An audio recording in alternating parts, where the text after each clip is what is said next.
Gentlemen, what's going on? Tyler and Caroline here on the Giant pregame show presented by Sherwood Ford. Tyler, what's poppin'? As you'd like to say. What's poppin'? It's a long 4 days, is it? 3 days? Pretty much 4 days since the last game, but the Oilers have given us a lot to talk about in that time because that went on Friday. I know. First of all, I had separation anxiety from you and the show. And of course, our producer, Liam. So it's good to be back here. All right. Rangers. Oilers versus Rangers. What a freaking game. Obviously made the comeback.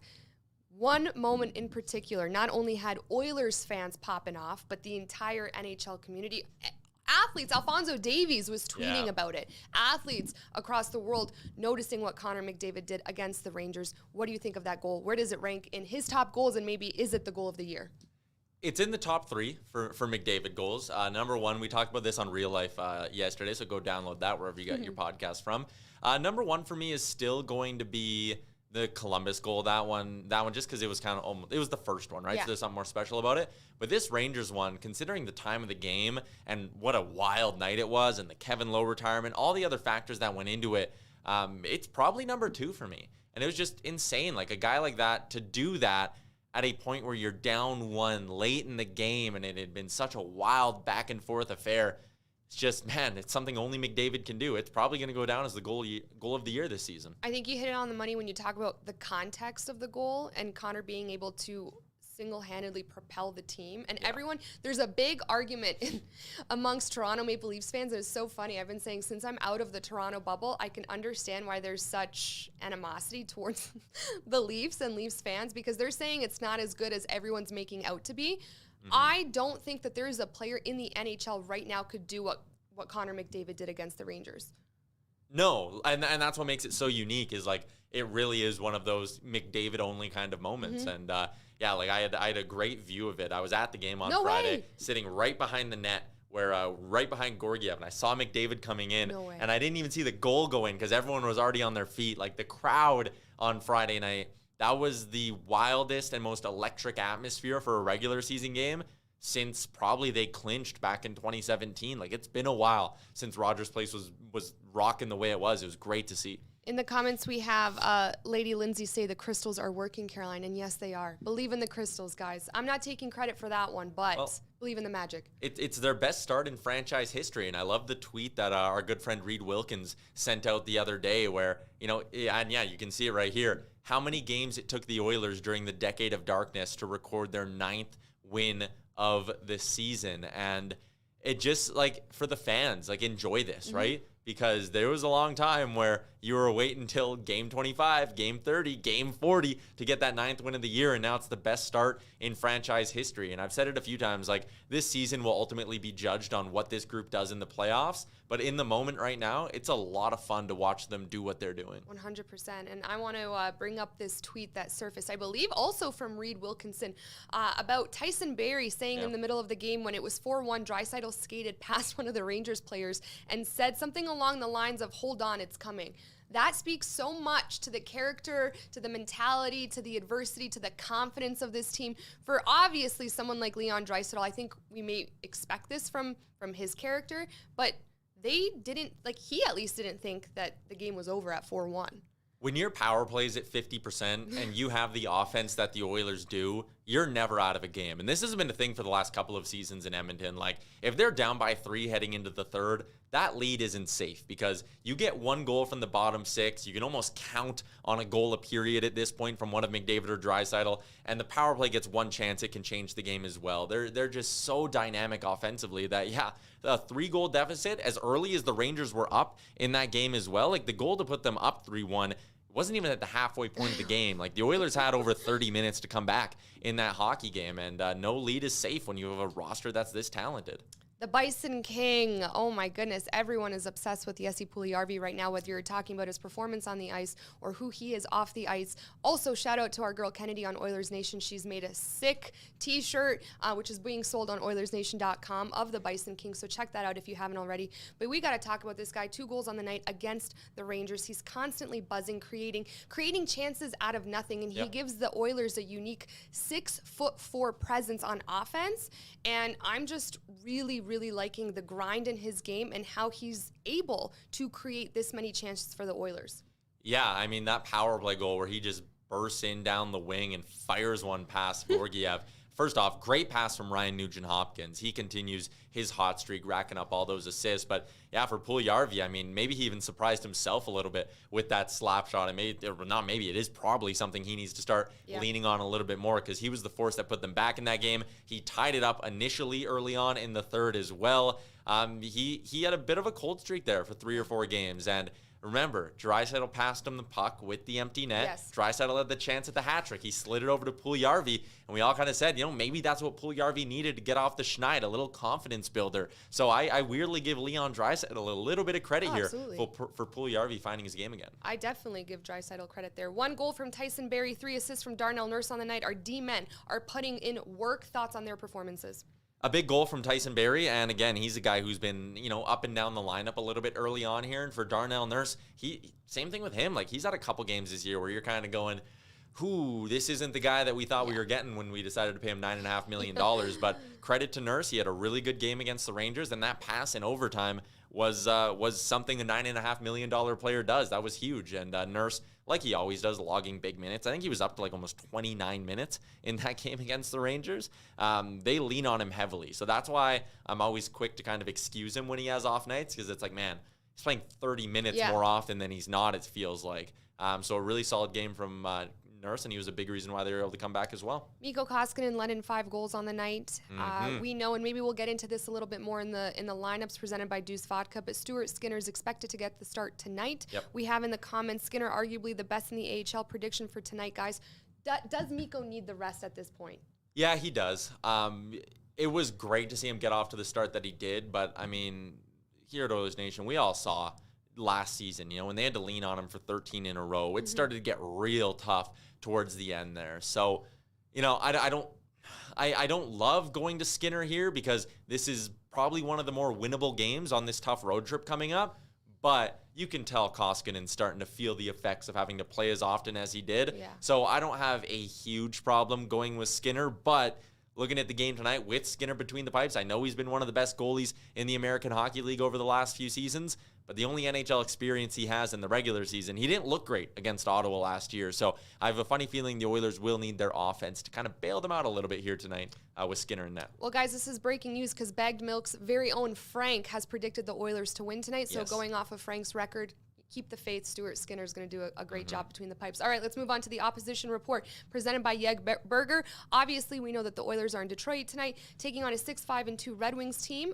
Coming off of 2 wins against the Sabres and the Golden Knights. Tyler Bertuzzi for the Red Wings. 9 goals, 6 assists, 15 points in 10 games, and obviously definitely a guy that the Oilers need to be careful for.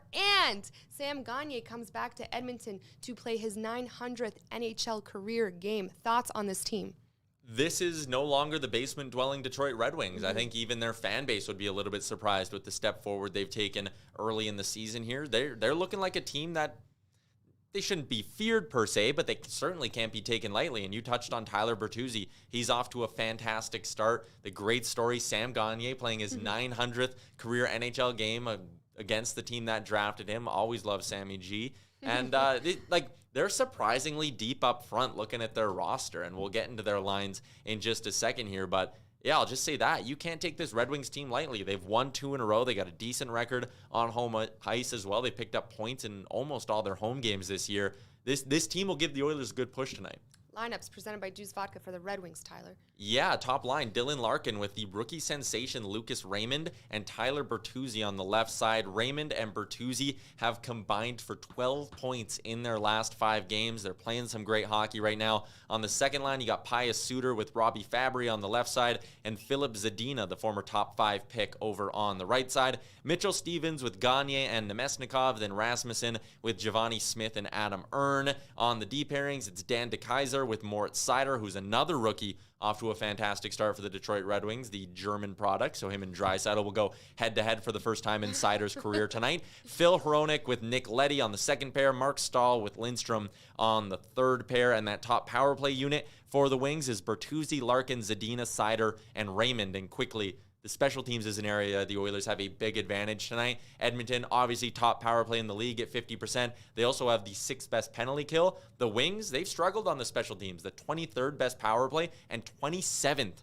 on PK percentage for the Wings. So that's an area, if the Oilers get a couple of looks with the man advantage, that's something that can help them win this hockey game. Now, the lineups presented for the Oilers, we know Stuart Skinner is in net, but there's also a big change on the second line, which is something that we've been talking about on this show for a while now. Yeah, I'm a little bit surprised that Dave Tippett is choosing now to make this adjustment, but Zach Kassian and Kyler Yamamoto are going to swap spots up front. So it's Kassian with Nuge and Hyman, Ryan with Yamo and Fogle. I actually thought the second line of Hyman, Nuge, and Yamamoto had a couple of really good games over the last week. So again, that's kind of why I'm surprised Tippett's doing this, but he's looking for a bit of a different look here. And the Oilers were a little sloppy defensively against the Rangers. On the fourth line, there was news Devin Shore will miss the next 4 to 6 weeks for the Oilers. So Ryan McLeod is back up from Bako. He'll play with Brendan Perlini and Colton Sevier. So Tyler Benson and Kyle Turris are the healthy scratches up front. And the blue line, it'll be Nurse starting with, I believe, Barry. But again, Tippett's been flip-flopping Barry and Bouchard on a pretty regular basis here. Keith and Cece will stay together. And the sixth defenseman tonight will be Cuckoo, which means Russell is healthy scratched once again. Awesome. And what is your bet of the game presented by our friends at PointsBet? Yeah, let's dig into the line courtesy of PointsBet. Edmonton, this line's been shifting today, actually. It opened up at around minus 180 this morning. Once the news that Stuart Skinner was getting the start came in, it actually dropped to the minus 171 that you see there. The Wings are plus 145 on the money line. Edmonton on the puck line is plus 140, and in regulation, they're just a little bit lower than even money. One bet I like in this game as we get to our bet of the game. By the way, the bet of the game is 8-4 on the year, and we are up 2.2 units. Take the over in this one. Skinner against, we're expecting it to be Alex Nedeljkovic. The Oilers offense is rolling. The Wings have been doing pretty good in their own regard in terms of scoring goals as well. They're on that 2-game winning streak. So I like both these teams to get a few goals. I'm taking over 6.5 at plus 100 or plus 100 even money. Awesome. Listen to Tyler, everyone. All right, it's time for the Zodiac Report, a.k.a. Tyler Yaremchuk's favorite part of our giant pregame show. Jesse Puljujarvi, all hail the Bison King. He is a Taurus. Kennedy, our very own Kennedy at OilersNation.com, pointed this out to me on Twitter, and she has a great point. Tauruses are patient, kind, warm-hearted, reasons why we love to cover Jesse Puljujarvi in the media, and they're also determined and extremely focused. Big reason why he has 5 goals, 7 assists, and 12 points in the season so far, and I think he's adding more here tonight because he's been on a roll, like we talked about earlier in the show. He's everything that this Oilers team needs right now offensively, and Zach Lang wrote a really good article on OilersNation.com as to why the Oilers need to extend him long-term right now. So check that out, and all hail the Bison King. If I'm Jesse Puljujarvi's agent and I see Ken Holland calling to talk contract extension, I'm sending that thing right to voicemail. I mean, this guy's on pace for 40 goals this year. I have a funny feeling Puljujarvi's camp might want to wait to see how this year plays out before they talk about any sort of extension. Going into the Facebook chat a little bit here, Will said he was at the Rangers game and the McDavid goal has got to be number 1. The city was on fire for hours. And Fur to Oil, can you prop bet on the Oilers breaking the 78 Isles PP record? You can't, but I think they'll do it. I mean, right now they're like 18% better than that all-time record on the power play. And like I said at the beginning of the year, I think the Oilers will absolutely set that mark. Going back to Connor's goal, I have to say it's my favorite because one of his own personal reaction, I think that's the most emotion we've ever gotten out of Connor McDavid, first of all. Second of all, the pure emotion it brought out of me. I was sweating for the next 30 to 45 minutes after watching it.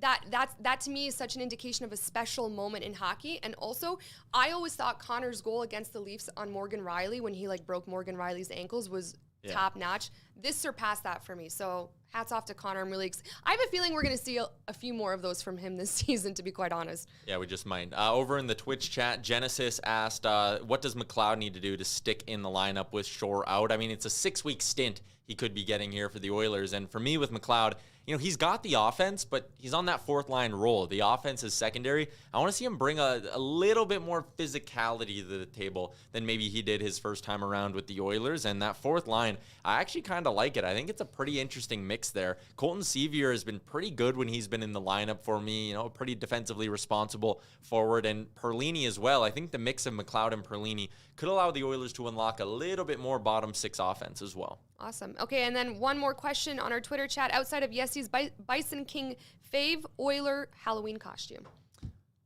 I actually the Friends one was good, the group Friends costume, But I thought it was really funny that Brendan Perlini went as Zach Cassian. Oh, yeah, I don't that know was why. funny. That gave me a really good laugh because you never really see that. I don't know. Like, can you imagine Cassian's face when Perlini walks into the party and he's rocking all the cast gear with the cast chops and all that? I like Perlini's. I can't have an answer outside of Jesse Puljujärvi being that was actually the great. Bison King. So that's my answer. All right, guys, that's it for our Giant pregame show. Thank you for tuning in. Enjoy the game tonight at 5:30 p.m. Great time to watch a hockey game, and we'll see you back next time. In a couple days? Yes, on Thursday. Shout out to Sherwood for the Giant. See you guys.